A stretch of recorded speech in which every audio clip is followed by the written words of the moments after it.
بص انا فاهم النتيجه طلعت، وفي اتنين دلوقتي بيدوروا على حاجتين، يا اما بيحضر شنطه ويشوف الكليه، يا اما بيحضر نفسه عشان يشوف هيقول ايه للناس. بس بصراحه اللي كسر القاعده كلها سوزي الاردنيه. البت جابت 50%، بدل ما تعيط زيكم طلعت لايف وقعدت ترقص فيه، وبدل ما الناس تواسيها 160 اسد دخلوا عليها. ده يثبت لك ان الزمن ده مش زمن المجتهدين خالص، ده الزمن اللي بيعرف يعمل شو. فانا جاي اقول لك ان انت حتى لو جبت 50%، بس لو عندك حضور وكاريزما ممكن تبقى مليونير. ولو جاب 95% تلاقي نفسك عامل قهوة وقاعد في اللايف عندها تتفرج عليها. انا نجحت السنه دي. انت معايا؟ ركز بقى. مش عارف اوديها فين، لكنها مش موجودة.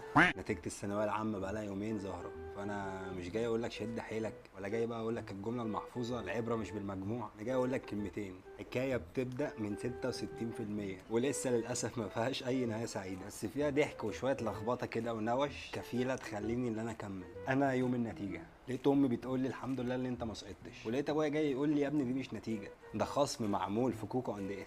بس انا ساعتها ما كانش في ايدي حاجه غير ان انا اضحك، المهم ان انا جالي حقوق السداد. قلت ماشي، وللاسف في الاخر دخلت تجاره برضه. نفسي من زمان ان انا اشتغل بالكاميرا، انا من الناس اللي هم بيعشقوا حاجه اسمها كاميرا وتصوير. كنت شغال مصور صحفي في جريده الشروق، بس للاسف ظروف حصلت وسبت الشغل اللي انا كنت بحلم بيه. بس سبحان الله الزمن جرني لمجال ما كنتش متخيله، مجال القهوة، واشتغلت في ستاربكس واكتشفت عالم تاني خالص. بس لقيت نفسي فيه، كنتش اعرف اي حاجة عن القهوة غير اللي هي بتتشرب، بس اتعلمت ولقيت ان الشغف ساعات بيستخبى في اماكن كناش متخيلينها خالص. بص بقى يا صديقي، النتيجة دي رقم مش حكم نهائي، وعمرها ما كانت مقياس للذكاء ولا موهبتك ولا انك تنجح ولا لا. في ناس كانت مظبوطة بس الظروف لخبطتها، وناس جابت كتير بس مشيت في طريق مش طريقها، وفي ناس زيي جابت 66% بس كانوا بيحاولوا ويغلطوا ويقوموا تاني. جبت كتير ما تتغرش، لو جبت قليل برضه ما تتكسرش. الحياة عمرها ما كانت ماراثون درجات، حياة اختبار نفس طويل.